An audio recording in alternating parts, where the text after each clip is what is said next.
राजस्थान की श्री गंगानगर लोकसभा सीट को अन्न का कटोरा कहा जाता है। यह एक ऐसी सीट है जहां हर बार प्रत्याशी बदले जाते हैं। वहीं इस बार भी प्रत्याशी को बदल दिया गया है।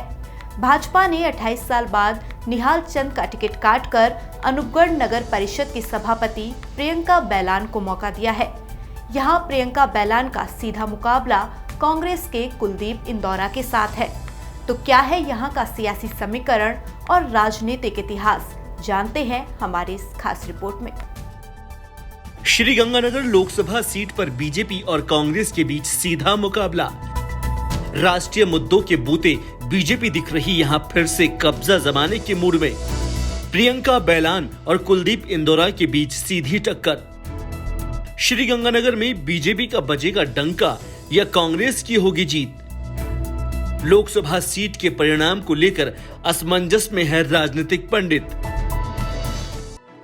राजस्थान के सियासी महासमर में कयासों का दौर शुरू हो चुका है और ऐसे ही कयासों वाली सीट श्री गंगानगर सीट भी है, क्योंकि भारतीय जनता पार्टी की तरफ से 28 साल के बाद निहाल चंद मेघवाल का टिकट काटकर प्रियंका बैलान को भारतीय जनता पार्टी ने चुनावी मैदान में उतारा है और साथ ही कांग्रेस की तरफ से कुलदीप इंदौरा इस चुनावी मैदान में श्री गंगानगर लोकसभा सीट से चुनावी मैदान में है। दोनों के बीच में ही एक खासी टक्कर इस बार देखने को मिल रही है।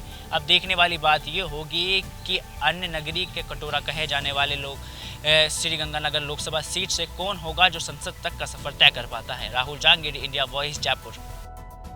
राजस्थान की श्री गंगानगर लोकसभा सीट अनुसूचित जाति के लिए आरक्षित है।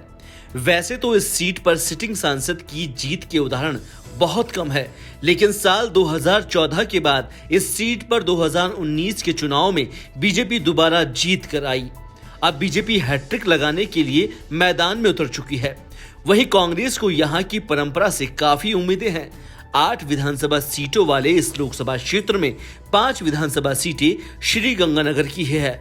इसमें सादुल शहर, गंगानगर, करणपुर, सूरतगढ़ और रायसिंह नगर आते हैं। वहीं बाकी 3 सीटें हनुमानगढ़ जिले की सागरिया, हनुमानगढ़ और पीलीबंगा लगती है। सिटिंग सांसद निहाल चंद मेघवाल ने इस सीट पर साल 2014 में जीत के बाद 2019 के लोकसभा चुनाव में भी करीब 4 लाख वोटों से जीत हासिल की थी। आजादी के साथ अस्तित्व में आई इस लोकसभा सीट पर पहला चुनाव 1952 में हुआ था।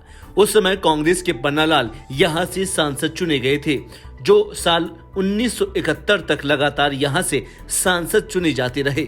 इस सीट के लोकसभा चुनाव में श्री गंगानगर सीट पर बीजेपी ने अपने प्रत्याशी को बदलकर सबको चौंका दिया। भाजपा ने 4 बार सांसद रह चुके निहाल चंद मेघवाल को टिकट न देकर अनूपगढ़ नगर परिषद की सभापति प्रियंका बैलान को अपना प्रत्याशी बनाया है। वहीं दूसरी तरफ कांग्रेस ने कुलदीप इंदौरा को अपना प्रत्याशी चुना है। आपको बता दें कि इंदौरा श्री गंगानगर जिला प्रमुख है। वे राजनीतिक परिवार से आते हैं। इंदौरा अनूपगढ़ विधानसभा से 2 बार विधायक का चुनाव भी लड़ चुके हैं, लेकिन दोनों ही बार उन्हें हार झेलनी पड़ी थी। वहीं बात करें बीजेपी प्रत्याशी प्रियंका बैलान की, तो उनका ससुराल अरोड़ वंश समुदाय में होने के कारण कांग्रेस पार्टी उनके जनरल कैटेगरी वाले परिवार की बहू होने का मुद्दा जोरों शोरों से उठा रही है। पार्टी का दावा है कि एससी की रिजर्व सीट पर भी बीजेपी जनरल प्रत्याशी का कब्जा करवाना चाह रही है।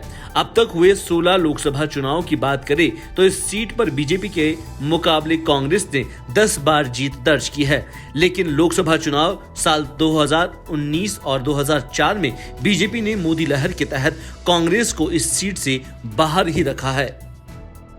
श्री गंगानगर लोकसभा सीट बेहद दिलचस्प सीट इसलिए कही जा रही है क्योंकि प्रियंका बैलान और कुलदीप इंदौरा का सीधा मुकाबला यहां दिखाई दे रहा है। अब ऊंट किस करवट बैठता है, ये तो आने वाली 4 जून को ही पता चल पाएगा। आज के लिए फिलहाल इतना ही। मरुधरा के महासंग्राम में आगे फिर हाजिर होंगे दूसरी लोकसभा सीटों के सियासी गणित के साथ। तब तक देखते रहिए इंडिया वॉइस राजस्थान।